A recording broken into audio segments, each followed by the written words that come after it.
প্রাচীন রোমে বেগুনি রং কেবল একটি রং ছিল না, এটি ছিল ক্ষমতা, ধন সম্পদ এবং ঐশ্বর্যের প্রতীক। সাধারণ মানুষের পক্ষে এই রং ব্যবহার করা ছিল সাংঘাতিক অপরাধ, যার শাস্তি ছিল মৃত্যুদণ্ড। কিন্তু কেন এই রং এত মূল্যবান ছিল? এর পেছনে লুকিয়ে আছে হাজার শামুকের রক্ত, একটি রহস্যময় রাসায়নিক প্রক্রিয়া এবং রোমান সাম্রাজ্যের কঠোর সামাজিক কাঠামো। চলুন জেনে নেওয়া যাক বেগুনি রং তৈরি করার পদ্ধতি, এর দুষ্প্রাপ্যতা এবং এই রঙের পোশাক ব্যবহারকারীদের ইতিহাস।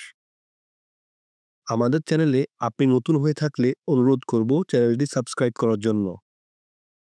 বেগুনি রং তৈরি হতো এক বিশেষ প্রকার সামুদ্রিক শামুক থেকে, যার নাম ছিল হেক্সাপ্লেক্স ট্রানকুলাস। এই শামুকগুলো ভূমধ্যসাগরের নির্দিষ্ট কিছু অঞ্চলে পাওয়া যেত এবং একটি সামান্য পরিমাণ রং তৈরি করতেও হাজার হাজার শামুকের প্রয়োজন হতো। প্রায় 10,000 শামুক থেকে মাত্র 1 গ্রাম রং পাওয়া যেত।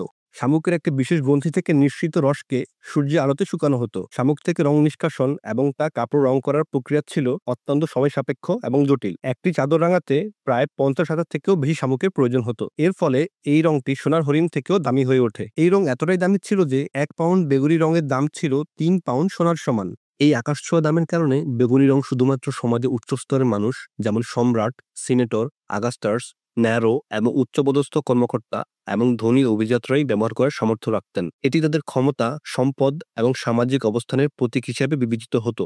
সাধারণ নাগরিক বা নিম্নবিত্তরা বেগুনি রং ব্যবহার করলে মৃত্যুদণ্ড পর্যন্ত হতে পারত। এটি শুধুমাত্র রাজপরিবার এবং উচ্চপদস্থ কর্মকর্তাদের জন্য সংরক্ষিত ছিল। এই নিষেধাজ্ঞাগুলি সামাজিক স্তরবিন্যাস বজায় রাখতে সাহায্য করত। তাই রোমান সাম্রাজ্যে বেগুনি রং সত্যি অত্যন্ত মূল্যবান এবং শুধুমাত্র ধনী ব্যক্তিদের ব্যবহারের জন্য নির্দিষ্ট ছিল। খ্রিস্টীয় 5ম শতাব্দীতে রোমান সাম্রাজ্যের পতনের পর বেগুনি রঙের উৎপাদন প্রক্রিয়া প্রায় হারিয়ে যায়। মধ্যযুগে শুধুমাত্র পোপ এবং উচ্চপদস্থ কর্মীরা এই রং ব্যবহার করতেন।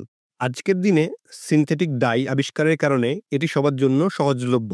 এখনও রাজকীয়তা, ধর্মীয় মর্যাদা এবং বিলাসিতা প্রকাশ করতে ব্যবহৃত হয় ব্রিটিশ রাজপরিবারে। বিজ্ঞান বলছে টাইরিয়ান পার্পলের রাসায়নিক গঠন এখনও গবেষকদের জন্য একটি বিস্ময়।